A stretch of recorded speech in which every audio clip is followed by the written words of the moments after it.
I arrived in Brooklyn, New York.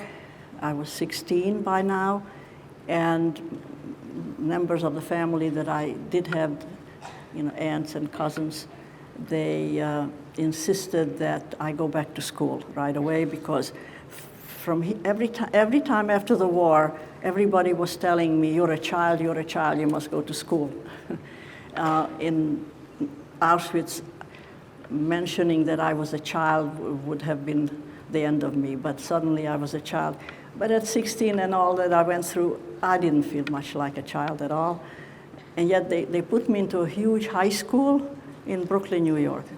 5,000 students of people like you and others who, there was a war, they knew there was a war, but they certainly had their normal routine.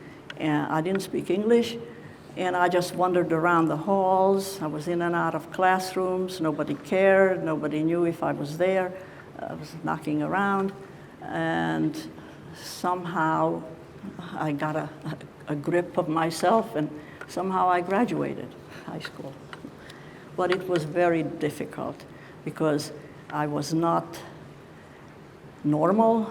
I had experiences they had absolutely no idea about. I had a tattoo on my arm, which people didn't understand. In those days, tattoos were not common at all. And I would be asked by my classmates, what did you do to yourself? Is that your phone number? What is that thing? And I would break out in a sweat at the very idea that I had to answer that. For Irene, explaining to her new American classmates what she had just been through would have been both traumatic and nearly impossible. At the end of World War II, many Americans knew very little about the atrocities the Nazis had perpetrated on the Jewish people. How do you begin to explain a situation so immeasurably cruel that it's difficult to comprehend?